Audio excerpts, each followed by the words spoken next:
પ્રભુ ઈસુ ખ્રિસ્તના નામમાં આપ સર્વને પ્રેમી સલામ. ગીત શાસ્ત્ર 95 અને એની 8 થી 11 કલમો જો આપણે વાંચીએ તો જાણે કે યહોવા પોતે પોતાના લોકોને ભૂતકાળમાં બનેલી ઘટના બનાવ યાદ કરાવે છે અને ચેતવણી આપે છે. યહોવા કહે છે કે અરણ્યમાં હું તેમની બધી જ જરૂરિયાતો પૂરી કરતો હોવા છતાં પાણી માટે એ લોકોએ મારી અને મારા સેવકોની વિરુદ્ધ ભયંકર બંધ કર્યું હતું. નિર્ગમન 17:1-7 એ લખે છે. ગણના 20:2-13 પણ એ ઘટનાનો ઉલ્લેખ છે. બીજી બાબત યહોવા કહે છે કે મારા લોકોએ મારા અદ્ભુત કૃત્યો જોયા અને મારા વિશ્વાસુપણાને એ લોકોએ વારંવાર અનુભવ્યું હતું, તો પણ તેઓ વારંવાર પોતાના ભૂલકણા હૃદયોને વધુ કઠણ કરીને મારી પરીક્ષા કરતા રહ્યા.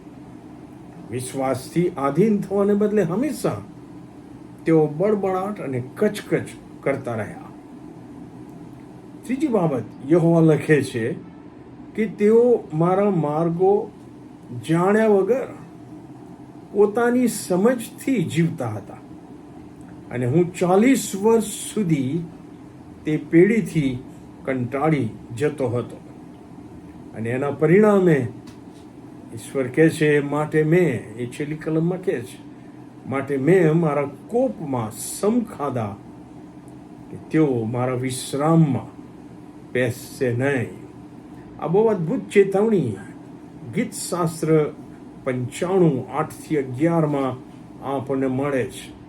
આપ લોકોને યાદ હશે કે પ્રભુના સેવક યાકૂબ પણ આ જ ચેતવણી પ્રભુના બાળકોને આપે છે, તમને અને મને આપે છે.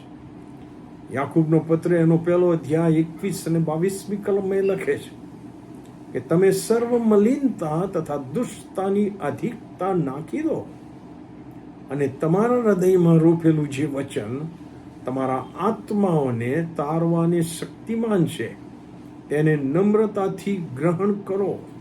મતલબ કે વચન સાંભળો, વચન વાંચો, વચન યાદ રાખો, વચન ઉપર મનન કરો, વચન તમે મોંથી બોલો. એ ઉપરાંત તમે એ વચનને તમારા જીવનમાં ગ્રહણ કરો, એને તમારા જીવનમાં ઉતારો, એને આધીન થાઓ. મતલબ તમે વચનના પાળનારા થાઓ, આધીન થાઓ અને પોતાને છેતરીને માત્ર સાંભળનારા જ નહીં. અને તેથી વાલાઓ, સૌથી ગંભીર પાપ જે મને લાગતું હોય અથવા મૂર્ખામી જે મને લાગતી હોય કે આપણે પોતે પોતાને છેતરીએ છીએ. અને તેથી એમાંથી બચવા માટે આપણે ઈશ્વરના વચનોને ગ્રહણ કરવાના છે. આપણે જાણીએ છીએ કે યહોશવા અને કાલેબ વગર વચનના દેશમાં મિસરની ગુલામીમાંથી છોડાવાયેલ પેઢી યહોશવા અને કાલેબ વગર કોઈ એમાં પ્રવેશ કરી શકતી નથી વચનના દેશમાં.